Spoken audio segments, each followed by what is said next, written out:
Hello दोस्तों, कैसे हो आप सभी। Welcome you all to AACT classes. इस वीडियो में हम बात करेंगे मेकिंग ऑफ कॉन्स्टिट्यूशन की। देखिए, ये हमारे लेक्चर सीरीज का लेक्चर नंबर 2 है, जो कि स्पेशली हम एक लेक्चर सीरीज स्टार्ट कर रखी है वीएलडब्ल्यू के लिए। और ना सिर्फ वीएलडब्ल्यू के लिए बल्कि ये बाकी एग्जाम्स के लिए भी आपको बहुत ज़्यादा इंपॉर्टेंट साबित हो जाएगा। इससे पहले हमने एक लेक्चर किया है जिसमें हमने डेवलपमेंट ऑफ इंडियन कॉन्स्टिट्यूशन पढ़ा है, यानी कि जो हमारे हिस्ट्री का पोर्शन आ जाता है। प्री इंडिपेंडेंस स्टार्ट होता है वो 1773 से लेकर के, यानी कि जो रेगुलेटिंग एक्ट 1773 है उससे लेकर के इंडिपेंडेंस एक्ट 1947 तक जितने भी मिशंस, एक्ट्स और जो प्लान्स वगैरह थे वो सब हमने प्रीवियस वीडियो में डिस्कस किए हुए हैं। अभी जब हम ये टर्मिनोलॉजी पढ़ेंगे तो आपको ये समझ लगेगा कि हमने वो चीज़ क्यों पढ़ी थी। तो चलिए हम स्टार्ट करते हैं बेसिक फैक्ट्स से। फैक्ट्स के साथ साथ जब हम ये सारी इंडियन फीचर्स, इंडियन कॉन्स्टिट्यूशन के फीचर्स डिस्कस करेंगे तो हम स्केड्यूल्स पे आएंगे, और उसके बाद मैं आपको इंडियन कॉन्स्टिट्यूशन के जो इतने सारे स्केड्यूल्स हैं उनको मैं आपको याद करने की एक ट्रिक भी बता दूंगा, जो कि इंटरनेट पे अवेलेबल है। लेकिन उसको किस तरीके से हम यूज़ करेंगे वो भी मैं आपको समझा दूंगा यहाँ पे। तो चलो स्टार्ट करते हैं हम। देखिए, आइडिया किसने दिया था कॉन्स्टिट्यूएंट असेंबली का? वो दिया था एम एन रॉय ने। कब दिया था? 1934 में। अब हम बात करेंगे, देखिए, जब इंडियंस डिमांड करते थे कि हमें कॉन्स्टिट्यूएंट असेंबली चाहिए, हम एक संविधान बनाएंगे जिससे हमको ऐसा लगे कि जिस तरीके से हम चाहेंगे देश को चलाना, यानी कि जो कॉन्स्टिट्यूशन में लिखा जाएगा, एक फ्रेमवर्क बनेगा, किस तरीके से चलना है, क्या चलेगा, वो चीज़ हम डिसाइड करेंगे। हम खुद संविधान लिखेंगे, खुद चलाएंगे देश को। तो उसके बाद जो ये चीज़ एक्सेप्ट हुई थी ब्रिटिशर्स की तरफ से, वो हुई थी अगस्त ऑफर में। जो अगस्त ऑफर मैंने आपको लास्ट लेक्चर में डिटेल में समझाया था। तो ये सारी चीज़ें मैंने आपको क्रिप्स मिशन, और हालांकि ये चीज़ जो एक्सेप्ट की उन्होंने कि चलो ठीक है, हम आपको कॉन्स्टिट्यूएंट असेंबली दे देंगे जहां पर आप अपना कॉन्स्टिट्यूशन बनाएंगे, लेकिन इसमें ये चीज़ मेंशन नहीं किया गया था कि इस कॉन्स्टिट्यूएंट असेंबली में सिर्फ और सिर्फ इंडियंस ही होंगे। इसके बाद आता है अगस्त ऑफर के बाद क्रिप्स मिशन, और क्रिप्स मिशन में ये मंजूरी दी जाती है कि आप कॉन्स्टिट्यूएंट असेंबली ठीक है बन जाएगी, और इसमें जितने भी मेंबर्स हैं वो सारे इंडियंस ही रहेंगे। किसमें? क्रिप्स मिशन में ये चीज़ मेंशन की गई थी। अब जो कॉन्स्टिट्यूएंट असेंबली है उसको सेटअप कब किया गया था? नवंबर 1946 को, as per the cabinet mission plan 1946। अब यहाँ पर भी देखो, कैबिनेट मिशन प्लान आ गया, ठीक है, क्रिप्स मिशन आ गया और अगस्त ऑफर आ गया। तो इसीलिए मैंने आपको लास्ट वीडियो जो है वो बनाया था ताकि आपको समझ लगे। और उन वीडियोस में जाहिर सी बात है क्वेश्चंस आ जाते हैं, चाहे वो इंडिपेंडेंस एक्ट हो, चाहे वो गवर्नमेंट ऑफ इंडिया एक्ट हो, या क्या चीज़ हो, ठीक है। तो उनमें से क्वेश्चंस भी बन सकते हैं, इसलिए आपको वो चीज़ पढ़ने हैं। वो टोटल 40 मिनट का वीडियो है, आप वो देख सकते हो। तो ये कुछ बेसिक फैक्ट्स थे, और भी हम जानेंगे। अब हम डेट्स के साथ ये सारी चीज़ जो है किस तरीके से, कब कॉन्स्टिट्यूएंट असेंबली बनी थी, कब फर्स्ट मीटिंग हुई थी, ये हम डेट्स के साथ याद रखेंगे, क्योंकि डेट्स भी आपको उतने ही याद रखने हैं जितने आपको पर्सनैलिटीज याद रखने हैं, किसने क्या किया था। So let's get started. हम डेट्स के ऊपर नजर डालते हैं। ध्यान रखो दोस्तों, 9 दिसंबर 1946 में जब फॉर्मेशन ऑफ कॉन्स्टिट्यूएंट असेंबली हुई थी, बनी थी, ठीक है, तो इस वक्त 9 दिसंबर 1946 को पहली मीटिंग हुई थी इस कॉन्स्टिट्यूएंट असेंबली में, जिसके चेयरमैन थे तब कौन? सचानंद सिन्हा साहब। सचानंद सिन्हा जो थे पहले प्रेसिडेंट थे कॉन्स्टिट्यूएंट असेंबली के। लेकिन इधर आपको ध्यान रखना है ये चीज़ कि ये इंटरिम प्रेसिडेंट थे, ये इलेक्टेड प्रेसिडेंट नहीं थे, ये इस मीटिंग के लिए प्रेसिडेंट थे, ठीक है। इसके बाद दूसरी मीटिंग जब, हाँ ये चीज़ भी आपको याद रखना है, जब ये 9 दिसंबर 1946 में कॉन्स्टिट्यूएंट असेंबली में मीटिंग होती है तो इस वक्त मुस्लिम लीग बाइकॉट करती है इस मीटिंग को। क्यों? क्योंकि मुस्लिम लीग चाहती थी कि हमें एक सेपरेट स्टेट चाहिए जिसका आज के डेट पे आप नाम जानते हो उस देश का, पाकिस्तान। तो पाकिस्तान की एक डिमांड चल रही थी साथ में साथ, तो इसलिए मुस्लिम लीग ने उस वक्त 9 दिसंबर 1946 को इस चीज़ को, इस मीटिंग को बॉयकॉट किया था। और 11 दिसंबर 1946 को दूसरी मीटिंग होती है जिसमें president of the constituent assembly को अपॉइंट किया जाता है, जिनका नाम होता है राजेंद्र प्रसाद। और 11 दिसंबर 1946 के दिन ही इनको वाइस चेयरमैन भी रखा जाता है, हरेंद्र कुमार मुखर्जी, और बी एन राव को एडवाइजर यानी कि कॉन्स्टिट्यूशनल लीगल एडवाइजर अपॉइंट किया जाता है। यानी देखिए, हर एक बॉडी का एक लीगल एडवाइजर होता है। इसी तरीके से जो इंडियन कॉन्स्टिट्यूशन होता है, इंडियन कॉन्स्टिट्यूशन का जो फॉर्मेशन हुआ था, तो 11 दिसंबर 1946 के दिन बी एन राव साहब को कॉन्स्टिट्यूएंट कॉन्स्टिट्यूशनल एडवाइज़र बनाया गया है। जब हम लॉ के रिलेटेड कोई भी बात करते हैं किसी भी डिपार्टमेंट में, तो सबसे पहले हमें लीगल एडवाइज़र से उसको जो है अप्रूव करवाना होता है। तो इसलिए लीगल एडवाइज़र बहुत ज़्यादा ज़रूरी होता है जब आप बहुत बड़ा काम करने जा रहे हो, ठीक है। तो BN राव जो थे वो लीगल एडवाइज़र थे, किस चीज़ के? कॉन्स्टिट्यूशनल असेंबली के कॉन्स्टिट्यूशनल लीगल एडवाइज़र थे। तो उसके अलावा आपको ये चीज़ याद रखना है कि इसमें टोटल स्ट्रेंथ कितनी थी। देखिए पूरे असेंबली में टोटल हमारे पास 389 स्ट्रेंथ थी, यानी कि इतने मेंबर्स थे इस कॉन्स्टिट्यूएंट असेंबली में, जो कि फिर पार्टीशन के बाद रिड्यूस कर दिया गया है। ये जो 389 है इसको 299 नंबर रखा गया है। लेकिन हम बात करेंगे इसी 389 की, इसमें से 292 जो मेंबर्स थे वो आते थे गवर्नमेंट प्रोविंसेस से और 4 आते थे चीफ कमिश्नर प्रोविंसेस से। तो ओवरऑल अगर हम देखा जाए इसमें, तो ब्रिटिश प्रोविंसेस से, यानी कि सॉरी, जो गवर्नमेंट प्रोविंसेस है वहाँ से 296 हमारे मेंबर्स आते थे, और जो बाकी हमारे 93 मेंबर्स वो आते हैं कहाँ से? प्रिंसली स्टेट्स को रिप्रेजेंट करते हैं इस कॉन्स्टिट्यूएंट असेंबली में। समझ आ गया? ठीक है।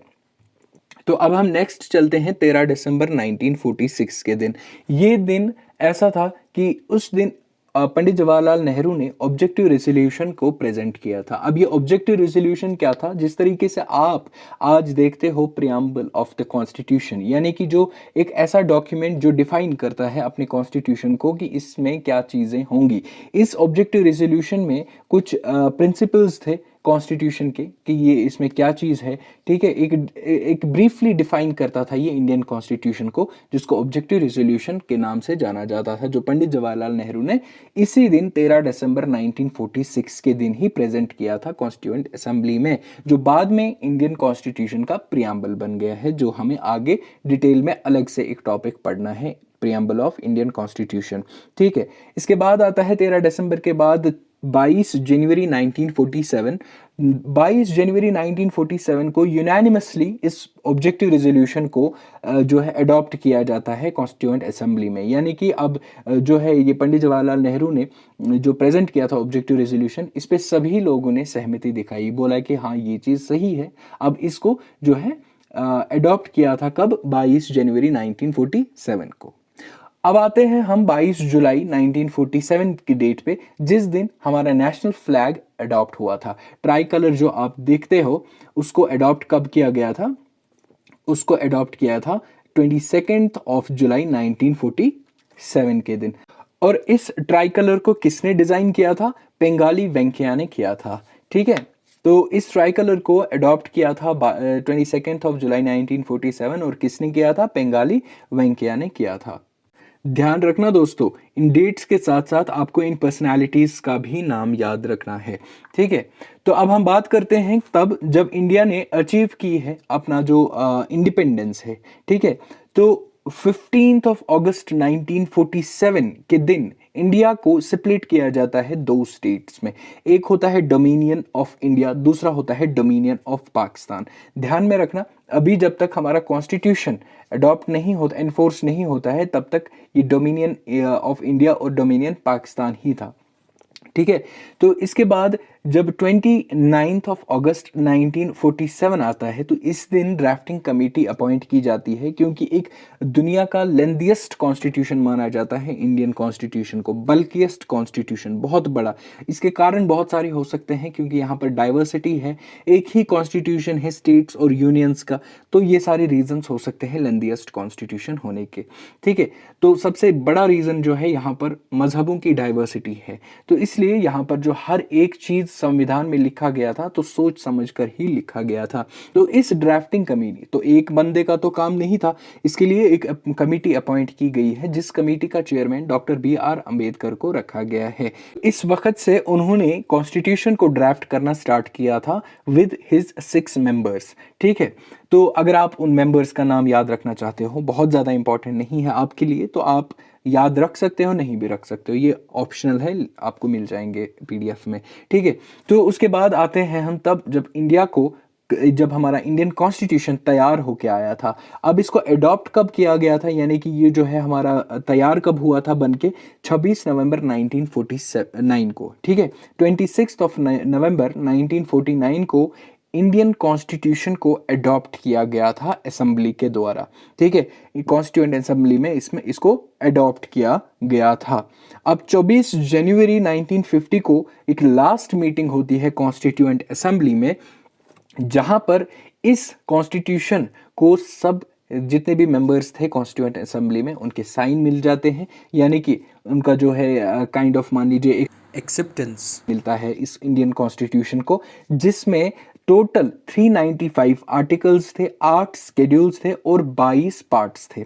ठीक है, ये सारे जितने भी आर्टिकल्स हैं, आज भी जब आप इंडियन कॉन्स्टिट्यूशन खोलते हो तो वहां पर आपको 395 ही मिलेंगे, लेकिन यहाँ पर फिर उसके बाद जो इंक्रीमेंट हुआ यानी कि आर्टिकल्स जो बढ़े, ठीक है, तो वो आर्टिकल बढ़ने का रीज़न वो कैसे हुआ, जो आर्टिकल्स थे उसी में से अमेंड कर दिया गया है। फॉर एग्जांपल 35 आर्टिकल एक है तो उसके बाद 35A आ गया, उसके बाद B आ गया, इसके बाद C, this is just an example. तो इसी तरीके से आर्टिकल्स का अमेंडमेंट होता रहा।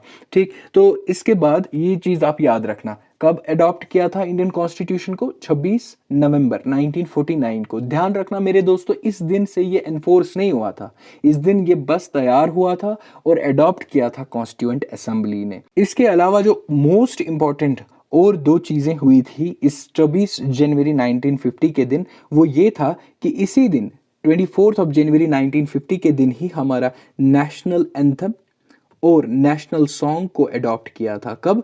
24 जनवरी 1950 के दिन क्या नेशनल सॉन्ग और नेशनल एंथम को अडॉप्ट किया गया था, जिस दिन हमारा फाइनल साइन मिला हुआ है इंडियन कॉन्स्टिट्यूशन का। अब हम आते हैं फाइनली 26 जनवरी 1950 पे। देखिए तैयार कब हुआ था, 26 नवंबर 1949 को, लेकिन एनफोर्स कब किया गया है इंडियन कॉन्स्टिट्यूशन को इंडिया में, 26 जनवरी 1950 के दिन।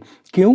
क्योंकि इसको डिले इसलिए कर दिया गया है, इस दिन 26 जनवरी को इंडियन नेशनल कांग्रेस ने डिमांड की थी पूर्ण स्वराज की। किस चीज की? पूर्ण स्वराज की। इसीलिए फिर इन्होंने क्या बताया कि हम 26 जनवरी के दिन ही इस चीज को एनफोर्स करेंगे, कॉन्स्टिट्यूशन ऑफ इंडिया को एनफोर्स करेंगे। ठीक है, तो अब ये इस 26 जनवरी को फोर्स में आता है ये कॉन्स्टिट्यूशन। और इस कॉन्स्टिट्यूशन को बनने में कितना टाइम लगा था? 2 साल 11 महीने और 18 दिन इस कॉन्स्टिट्यूशन को ड्राफ्ट होने में लगा था। कितना? 2 साल 11 महीने और 18 दिन, मान लीजिए करीबन करीबन 3 साल लगे थे इसको बनाने में। और इसको टोटल एक्सपेंडिचर कितना आया था? 6.4 मिलियन, यानी कि इस कॉन्स्टिट्यूशन का ओवरऑल खर्चा आया था 6.4 मिलियन रुपीस। और इसी के दिन 26 जनवरी 1950 के दिन ही अब इंडिपेंडेंट इंडिया बनता है, तो उसका ब्रिटिश के साथ कोई लेना देना नहीं है। तो इंडिया 26 जनवरी 1950 के दिन क्या बनता है? Sovereign, Republic and democratic. अब यहां पर ये डेमोक्रेटिक का मतलब क्या होता है? डेमो मतलब पीपल, क्रेसी मतलब रूल, जहां पर लोग खुद रूल करेंगे उसको हम डेमोक्रेटिक कहते हैं।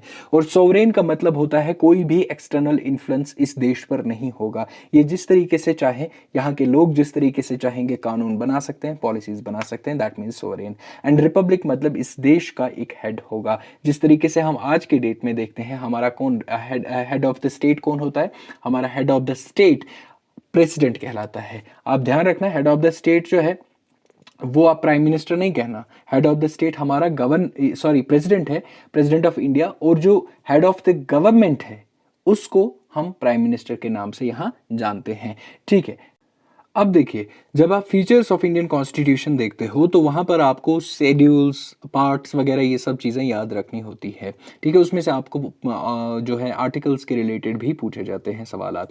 अब यहाँ पर देखो जब हम पार्ट की बात करते हैं तो टोटल हमारे पास 22 पार्ट्स हैं इंडियन कॉन्स्टिट्यूशन में। स्टार्ट करते हैं पार्ट नंबर 1 से, जो कि the union and it's territories के साथ डील करता है। आर्टिकल 1 से लेकर के आर्टिकल 4 तक जो डील करते हैं वो किसके साथ डील करते हैं? The union and it is territories. Part second जो है वो सिटीजनशिप के साथ डील करता है, 5 आर्टिकल से लेकर के आर्टिकल 11 तक। और पार्ट थर्ड जो डील करता है वो फंडामेंटल राइट्स के साथ डील करता है, और फंडामेंटल राइट्स आपके सिलेबस में है जो मैं आपको डिटेल में समझा दूंगा। आर्टिकल 12 से स्टार्ट होते हैं, आर्टिकल 35 पे फंडामेंटल राइट्स एंड होते हैं। पार्ट फोर्थ में हमारा directive principles of state policy आता है, जिनको हम डीपीएसपीज भी कहते हैं, जो आर्टिकल 36 से लेकर के आर्टिकल 51 तक जो है एक्सटेंड हो जाते हैं। ठीक है, अब यहाँ पर जो फंडामेंटल ड्यूटीज़ है ये आपके पार्ट 4A में है। समझ आ गया ना? जिस तरीके से मैंने आपको बोला था कि पार्ट जो है ये आर्टिकल जो है वो ऐड होते हैं, इस तरीके से यहाँ पर देखो डायरेक्टिव प्रिंसिपल्स में आर्टिकल 51 है और 51A किस में आता है? फंडामेंटल ड्यूटीज़ में आता है। इसी तरीके से जब हम पार्ट फिफ्थ की बात करेंगे तो पार्ट फिफ्थ में हमारा यूनियन आता है। ठीक है, यूनियन एंड यूनियन में हम सब कुछ ही पढ़ते हैं, एग्जीक्यूटिव पढ़ते हैं, पार्लियामेंट्री पढ़ते हैं और बाकी सारा जो है इसके रिलेटेड जुडिशरी के रिलेटेड पढ़ते हैं। वो आर्टिकल 52 से लेकर के आर्टिकल 151 तक डील करता है। Then we come to the part sixth which deals with the state and article 152 से लेकर के 237 तक डील करता है। पार्ट 7 में जब हम पहुंचते हैं तो हम यहाँ पर देखते हैं state in the part of B of the first schedule. ठीक है, तो ये आर्टिकल 238 में डिफाइन है। तो पार्ट 8 जो है हमारा वो यूनियन टेरिटरीज के साथ डील करता है, जो कि आर्टिकल 239 से लेकर के 243 तक एक्सटेंड होता है। और पार्ट 9 की जब हम बात करते हैं तो पार्ट 9 जो है पंचायत के साथ डील करता है, जो 243 से स्टार्ट होता है और 243 ओ तक एक्सटेंड होता है। और जब हम पार्ट 9A की बात करते हैं तो वो म्यूनसिपैलिटीज के साथ डील करता है इंडियन कॉन्स्टिट्यूशन का, जो कि आर्टिकल 243P से लेकर के 243ZG तक जाता है। इसके बाद आते हैं हम पार्ट 9B में, जो कि कोऑपरेटिव सोसाइटीज के साथ डील करता है, जो आर्टिकल 243ZH से लेकर के आर्टिकल 243ZT तक डील करता है। अब आते हैं हम पार्ट 10 पे, जो कि डील करता है scheduled and tribal areas. Article 244 से एक्सटेंड होता है आर्टिकल 244A। और जो हमारा पार्ट 11 है, तो पार्ट 11 हमारा relation between the union and the states, union और स्टेट्स में के बीच में जो रिलेशन है उस चीज़ को डिफाइन करता है। पार्ट 11 में वो मेंशन किया जाता है। 245 आर्टिकल से लेकर के 263 आर्टिकल तक वो एक्सटेंड हो जाता है। अब पार्ट 12 की जब हम बात करते हैं तो पार्ट 12 जो है वो finance, property, contracts and suits के रिलेटेड जितने भी मसले मसाइल है इंडियन कॉन्स्टिट्यूशन में, वो 264 आर्टिकल से लेकर के 300A तक डील करते हैं। पार्ट 13 को जब हम देखते हैं इंडियन कॉन्स्टिट्यूशन के, तो पार्ट 13 में trade, commerce and intercourse with in the territory of the India 301 से लेकर के 307 आर्टिकल तक ये एक्सटेंड होता है। अब हम देखते हैं पार्ट 14, जो कि services under the union and the states के रिलेटेड जो है डील करता है, जो आर्टिकल 308 से लेकर के 323 तक डील करता है। फिर आते हैं हमारा ट्रिब्यूनल्स। ट्रिब्यूनल आता है हमारा पार्ट 14A में। ठीक है, तो ट्रिब्यूनल्स के रिलेटेड जितने भी आर्टिकल्स है वो 323A से लेकर के 323B तक एक्सटेंड करता है। ठीक है, अब आते हैं पार्ट 15 पे, जो कि इलेक्शंस के साथ डील करता है। 324 से लेकर के 329A तक जितने भी आर्टिकल्स है वो डील करते हैं इलेक्शंस के साथ। आर्टिकल 16 पार्ट 16 जो इंडियन कॉन्स्टिट्यूशन का है, वो यहाँ पर special provisions relating to the certain classes, जैसे कि आर्टिकल 330 से लेकर के 342 तक एक्सटेंड हो जाते हैं। आर्टिकल 17 की बात करेंगे, पार्ट 17 की बात करेंगे तो वो ऑफिशियल लैंग्वेजेस की बात करता है। ठीक है, वो आर्टिकल 343 से लेकर के 351 तक डील करता है। इसी तरीके से Emergency provisions, miscellaneous amendments of the Constitution, temporary and transitional special provisions and short title commencement authoritative। तो ये सारे जो है आर्टिकल्स, इनको मैं आपको एक शॉर्ट ट्रिक भी सिखाऊंगा, जो कि मैं अगले वीडियो में आपको शॉर्ट ट्रिक सिखाऊंगा। इस वीडियो में मैं आपको शॉर्ट ट्रिक जो है स्केड्यूल्स का सिखा दूंगा। एटलीस्ट आर्टिकल आप बाद में जितने इंपॉर्टेंट है वो तो आप पढ़ोगे ही पढ़ोगे, लेकिन प्लीज़ ये चीज़ आप याद रखना, ये जो कौन सा पार्ट किस चीज़ के साथ डील करता है, this is very important and which you need to memorise. ठीक है, ये चीज़ आप याद करना कि कौन सा पार्ट किस चीज़ के साथ डील करता है। अब हम देखते हैं स्केड्यूल्स ऑफ इंडियन कॉन्स्टिट्यूशन। तो now coming to the schedules of Indian constitution. देखिए, शेड्यूल 1 जो है इंडियन कॉन्स्टिट्यूशन का, वो डील करता है स्टेट एंड यूनियन टेरिटरीज के रिलेटेड, यानी कि इनका नाम किस तरीके से अगर कुछ चेंज करना है या बाउंड्री चेंज करनी है तो किस तरीके से वो चीज़ें करेंगे। तो ये शेड्यूल्स में शेड्यूल 1 में लिखा गया है। ये शेड्यूल्स जो है इंडियन कॉन्स्टिट्यूशन में, ये शेड्यूल्स इसलिए लाए गए हैं क्योंकि इसमें एक्स्ट्रा कुछ इन्फॉर्मेशन होती है, कुछ यानी कि कुछ एक्स्ट्रा इन्फॉर्मेशन होती है रिगार्डिंग सम सर्टेन सब्जेक्ट्स जो कि आर्टिकल्स में प्रेजेंट नहीं होती है। तो अब हम देखते हैं शेड्यूल 2 में क्या डिफाइन करते हैं। शेड्यूल 2 में इमॉल्वमेंट्स एंड सैलरीज, जितने भी हमारे जो है प्रेसिडेंट होते हैं, गवर्नर ऑफ स्टेट होते हैं, स्पीकर्स होते हैं, डिप्टी स्पीकर्स होते हैं लोकसभा या राज्यसभा के, या सुप्रीम कोर्ट या हाई कोर्ट के जजेस होते हैं, इनके क्या इमॉल्वमेंट्स होंगे, क्या सैलरीज होंगे, वो डील वो किस में मेंशन किए गए हैं, शेड्यूल 2 में of the Indian constitution. Coming to the next which is the schedule 3, जिसमें ओथ एंड एफर्मेशन का इन्होंने जिक्र किया है। ओथ एंड एफर्मेशन जो कि प्रेसिडेंट लेते हैं या वाइस प्रेसिडेंट लेते हैं, तो except president and vice president, क्योंकि इनका अलग से होता है, तो जितने भी सारे अथॉरिटीज़ होते हैं, मिनिस्टर्स वगैरह, तो उनका जो ओथ एंड एफर्मेशन होता है वो शेड्यूल 3 में डिफाइन किया गया है। Coming to the next which is the schedule 4, जिसमें राज्यसभा के मेंबर ऑफ पार्लियामेंट्स का काउंट कितना होगा, यूनियन टेरिटरीज का जो मेंबर ऑफ पार्लियामेंट्स है उनका काउंट कितना होगा, ये डिफाइन करता है, यानी कि राज्यसभा में कितने एमपीज होंगे, तो ये शेड्यूल 4 में है। अब शेड्यूल 5 में आते हैं जो कि डील करता है शेड्यूल्ड एरिया के साथ, जिस तरीके शेड्यूल्ड एरियाज और शेड्यूल्ड ट्राइब्स का एडमिनिस्ट्रेशन किस तरीके से चलेगा या उनका जो है लॉ के ऊपर किस तरीके से कंट्रोल करना है, ये डील करता है schedule 5 of Indian constitution. Coming to the next which is the schedule 6, states of Assam, इनको हम अदर स्टेट्स के नाम से भी जानते हैं। अदर स्टेट्स यानी कि ये ईस्टर्न स्टेट्स जितने भी हैं, जैसे कि आसाम, मेघालय, त्रिपुरा एंड मिजोरम के ट्राइबल एरियाज जो है, इनमें एडमिनिस्ट्रेशन और कंट्रोल लॉ किस तरीके से चलाना है, ये सारी डिटेल्स जो है शेड्यूल 6 ऑफ इंडियन कॉन्स्टिट्यूशन में मेंशन किया गया है। अब हम शेड्यूल 7 में आते हैं, जिनमें आपको डिटेल्ड लिस्ट मिलेगी कि स्टेट के पास क्या पावर्स हैं और सेंट्रल गवर्नमेंट के पास किस तरीके से पावर है, जिसको हम फेडरेशन के नाम से जानते हैं। ठीक है, एफ के नाम से जानते हैं फेडरेशन। फेडरेशन मतलब कि पावर्स को डिस्ट्रीब्यूट किया जाता है बिटवीन सेंटर एंड स्टेट। ठीक, तो ये चीज़ में भी आपको समझा चुका हूँ, एक और बार कहता हूँ कि जो कुछ सब्जेक्ट्स होते हैं, जो कुछ ऐसे फील्ड्स होते हैं गवर्नमेंट के जिन पे सरकार कानून बनाते हैं, जिनके कुछ ऐसे फील्ड्स होते हैं जिन पे स्टेट गवर्नमेंट बना सकती है, और कुछ ऐसे सब्जेक्ट्स होते हैं जैसे कि मिलिट्री के रिलेटेड हो गया, फॉरेन अफेयर्स के रिलेटेड हो गए, या बाकी सारी जितनी भी इंपॉर्टेंट चीज़ें होते हैं, सेंसिटिव सिक्योरिटी के रिलेटेड हो गया, तो इन पे सेंट्रल गवर्नमेंट ही कानून बना सकता है। और जो सब्जेक्ट्स जिन पे state as well as centre कानून बना सकता है, वो कंकरेंट लिस्ट में आ जाते हैं। तो ये सारी लिस्ट जो है फेडरेशन का मसला, ये 7th शेड्यूल में मेंशन किया गया है इंडियन कॉन्स्टिट्यूशन में। अब हम यहाँ पर देखेंगे शेड्यूल 8 शेड्यूल जो है ऑफिशियल लैंग्वेजेस के रिलेटेड बात करता है। ऑफिशियल लैंग्वेजेस कितनी है वो आप कमेंट सेक्शन में बताओगे। ऑप्शन है आपके पास 21, 22, 23 एंड 24। आप कमेंट सेक्शन में बताओगे टोटल इंडियन ऑफिशियल लैंग्वेजेस कितने हैं। ऑप्शन सुन लीजिए, 21, 22, 23 एंड 24।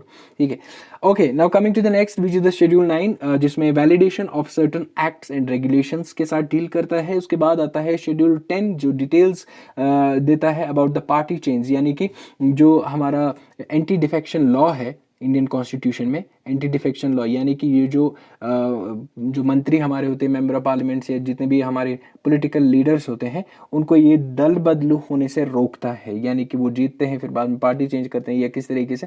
तो डिफेक्शन, एंटी डिफेक्शन लॉ जो है वो शेड्यूल 10 में है। और जो 11th शेड्यूल है वो responsibilities and powers of the panchayat के साथ डील करता है। और जो 10th schedule of Indian constitution है, म्यूनसिपैलिटीज़ के पास क्या पावर्स है, क्या रिस्पॉन्सिबिलिटीज़ है, ये सारे जो है डिटेल्ड मेंशन किए गए हैं किसमें, 12th शेड्यूल में।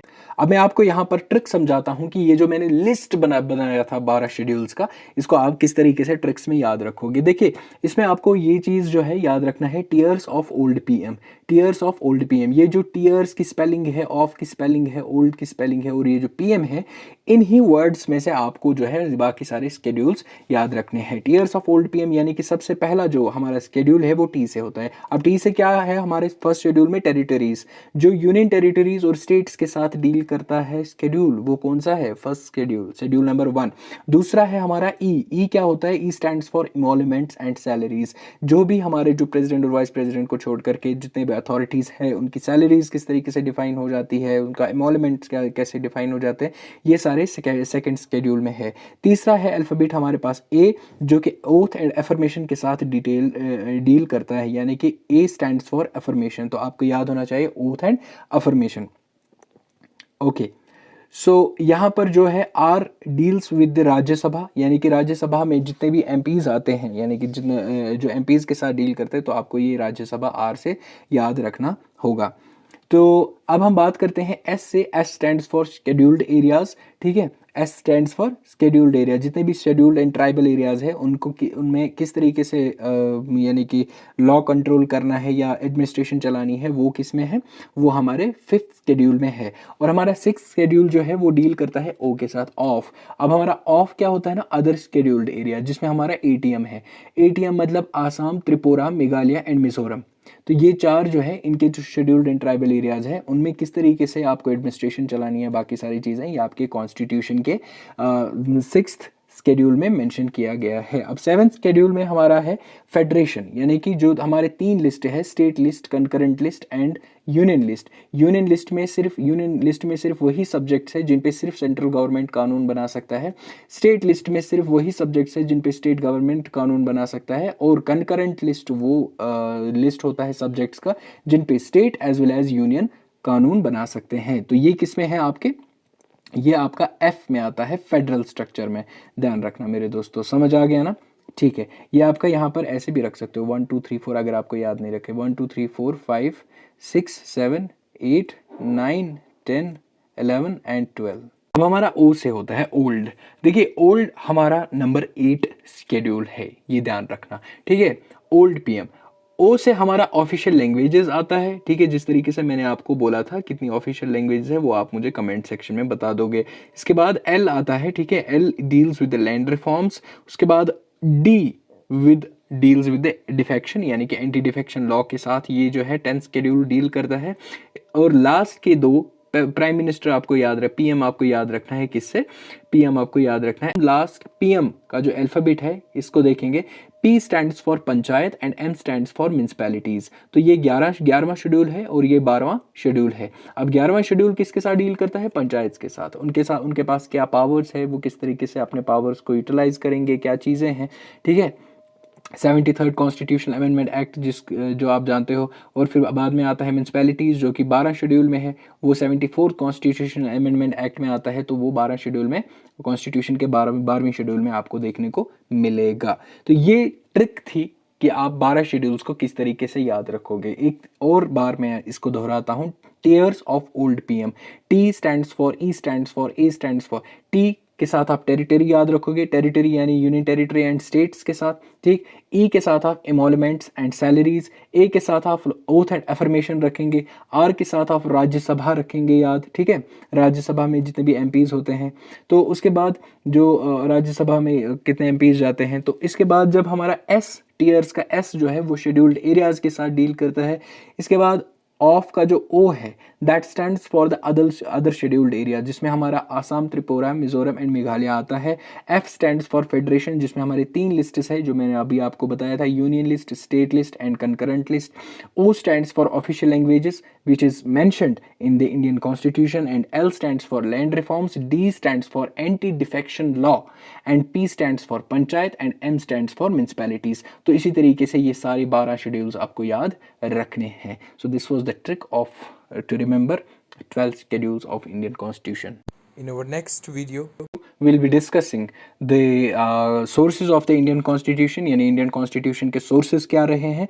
इसके अलावा हम और एक चीज़ उसमें डिस्कस करेंगे। sources के बाद हम जो है preamble पढ़ेंगे उसमें, ठीक है। तो preamble के फ़ौरन बाद एक वीडियो में हम अपना sources of Constitution ख़त्म करेंगे। उसके साथ साथ हम इंडियन कॉन्स्टिट्यूशन के पार्ट्स की ट्रिक्स को भी समझेंगे, जो मैं आपको अगले वीडियो में समझा दूंगा। और नेक्स्ट वीडियो जो आएगा हमारा, वो आ जाएगा हमारा directive principles of state policy पे, और आ जाएगा फंडामेंटल ड्यूटीज़ पे। And then at the end will discuss fundamental rights, जो कि 12 से 35 के आर्टिकल तक आपको सारे याद रखने हैं। So this was all about today's video. I will see you in the next video tomorrow. तो टिल देन गुड बाय।